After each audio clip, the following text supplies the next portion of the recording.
Salut à tous, c'est Squareboy. On se retrouve aujourd'hui pour une nouvelle vidéo. Donc aujourd'hui, ça va être une vidéo unboxing. Donc vous voyez le carton derrière moi. Donc c'est une paire que j'ai réussi à avoir sur SNS avec le compte de ma copine, donc pas avec le mien. Du coup, hop, on va passer à l'unboxing. Tac. Donc là, vous avez le papier classique de chez SNS. Hop. Ensuite, vous avez la boîte. Je pense que là, déjà, beaucoup ont reconnu le modèle. Après, pas forcément la couleur, mais bon, voilà. Tac. Donc là, c'est une paire femme. Donc là, c'est un 9,5, ça fait un 41. L'autre que j'ai aussi, c'était une paire femme. Donc c'est la Lucky Green. C'est une paire femme. Je l'avais pris en 9. Donc en 40,5, elle est légèrement serrée. Du coup, là, j'ai pris en 41. Donc je sais pas encore si je vais la porter, mais je me suis dit au cas où si je la porte, au moins elle me va. Hop. Donc, tac. Donc c'est la Jordan 1 High OG Silver Toe. Donc comme je vous l'ai dit, c'est une paire femme.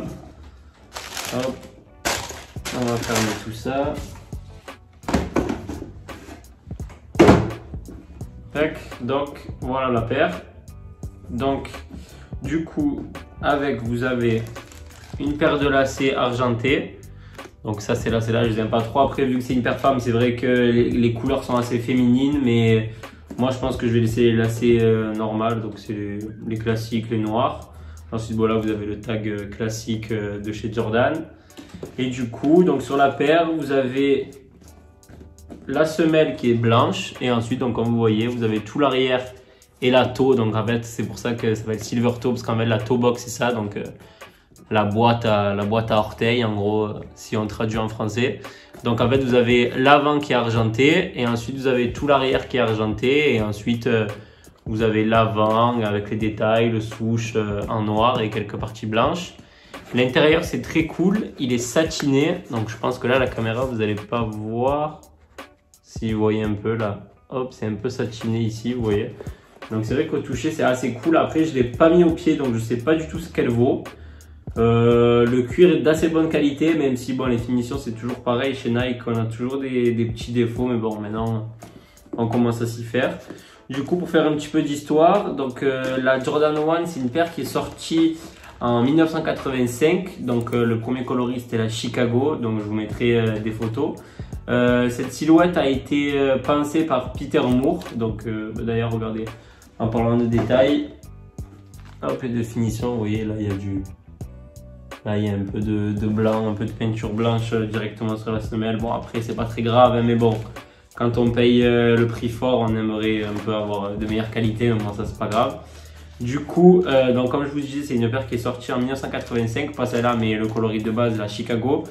Donc, faite par Peter Moore. Vraiment, c'est un classique de chez Nike. Vraiment, actuellement, c'est une des paires les plus demandées, même si là, ça commence un petit peu à baisser parce que, comme on est en train de voir depuis le début de l'année, Nike sont un peu en train de se défouler sur les dunks. Donc, ça va faire un petit peu pareil que l'année dernière avec les Jordan 1 Mid. Donc là, on va un peu avoir toutes les couleurs possibles et inimaginables de dunk. Mais bon, ça peut faire plaisir à tout le monde, c'est cool. Après, c'est vrai que Nike essaye quand même de garder un petit peu l'exclusivité pour certaines paires. Donc comme on voit avec certaines, donc comme on a vu l'année dernière avec les Ben Jerry's, c'est chez Nike SB. Là on a vu la Camcorder, on a vu la Pig, on a vu la Golf. Donc on voit qu'ils essayent quand même un petit peu de garder des paires assez limitées pour ceux qui veulent vraiment avoir des paires que personne a. Mais c'est vrai qu'au niveau de la Jordan, là ils ont pensé tous les coloris possibles et inimaginables, ils ont ressorti, ils ressortent, ils font des mélanges. Enfin, après, moi j'aime bien. C'est vrai que Jordan 1 Mid, j'en ai qu'une seule.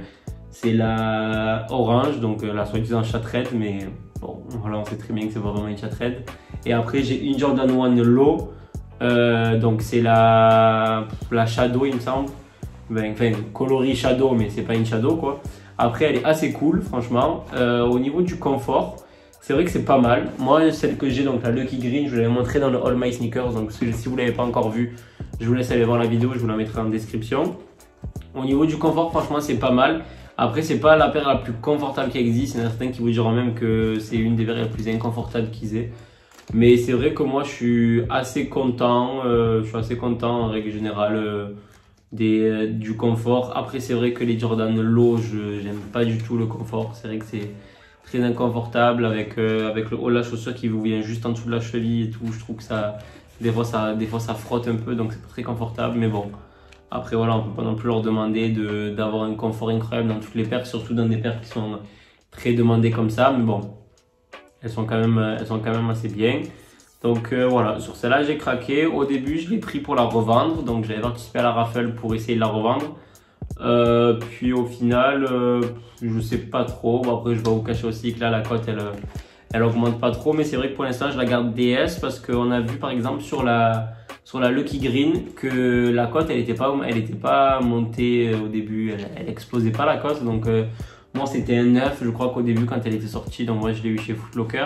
Le jour de la sortie je crois que je me faisais plus 10 ou plus 15 euros. Enfin, c'est vraiment inutile. Puis là elle commence un petit peu à augmenter, donc voilà. Bon, après maintenant celle-là elle est portée, donc je la revendrai pas, mais celle-là c'est vrai que pour l'instant je préfère la garder, surtout que c'est pas un coloris qui me fait kiffer de fou, donc je la garde comme ça. Et puis si la cote elle augmente pas énormément, soit je la porterai, soit je ferai plaisir à quelqu'un de ma famille, ou je la revendrai retail sur Vinted, ou je sais pas encore, mais bon, ça c'est pas encore d'actualité. Pour l'instant je la garde au chaud, je la garde dans sa boîte et dans la boîte d'envoi, comme ça pas de peur, pas rien, au moins elle jaunit pas, etc. Donc voilà, franchement paire très cool. Donc elle est sortie le 11 février il me semble. En tout cas moi j'ai eu le mail de confirmation comme quoi j'avais gagné la paire le 11 février au prix de 160 euros il me semble. 160 euros, donc avec SNS vous avez 10 euros de frais d'envoi. Donc moi elle m'est revenue à 170 euros. Et voilà, donc franchement paire assez cool. Après c'est vrai que au niveau des lacets, des extra lace, moi j'aurais aimé qu'ils mettent soit des lacets blancs ou quoi, pour qu'on puisse faire un petit truc avec le blanc qu'il y a sur la paire. Mais c'est vrai que les argentés comme ça, ou alors j'aurais mis gris peut-être, des lacets gris, mais là argenté comme ça peut vite faire, je sais pas moi, ça me fait penser un peu à des lacets de fake que les usines chinoises s'amusent à mettre des fois pour un peu pousser le truc à l'extrême. Mais c'est vrai que moi j'aime pas trop cette couleur de lacets. Sur cette paire là je vais pas vous faire de on-fit parce que je préfère la garder comme ça. Je l'ai même pas enfilé, j'ai rien fait, donc ça sert à rien que je fasse un on-fit, surtout que je vais même pas faire les lacets dessus. Donc faire un on-fit avec les lacets tout défaits et tout, il n'y a aucune utilité. Donc voilà. Donc ensuite j'ai mis des photos sur Instagram, donc vous pouvez aller voir directement sur ma page Instagram, donc @square.boy avec 2 Y. Donc voilà, donc dessus je partage plusieurs choses, je partage des photos des baskets que j'ai, des illustrations que je fais. Donc sur mes anciennes vidéos derrière moi vous auriez dû voir je pense un tableau avec une Sakai à l'intérieur. Donc celui-là c'est moi qui l'ai fait, il y en a d'autres aussi, vous pouvez aller voir. Donc voilà, je partage un petit peu tout, je partage tout ce qui me plaît dans la vie entre guillemets. Donc voilà, donc n'hésitez pas à aller voir. Je vous ferai prochainement, donc 2 vidéos arrivent, donc je vais vous faire une vidéo sur un petit peu les accessoires que j'ai niveau streetwear. Donc là vous voyez par exemple la bouteille Off-White, là voilà, la bouteille Evian, ensuite des Bearbrick, et après quelques accessoires Suprême, etc. Et après une deuxième vidéo aussi, donc je vais vous parler un petit peu de Uniqlo. Donc c'est une marque que j'affectionne tout particulièrement, surtout pour leur collection UT ils appellent ça. Donc c'est les collections un petit peu plus graphiques, un petit peu plus poussées qu'ils font, donc notamment avec Jean-Michel Basquiat, Keith Haring et Cause, je pense que beaucoup d'entre vous connaissent. Donc j'ai eu la chance d'avoir ces 3 collections là, pas entières, mais d'avoir quand même une assez grande partie.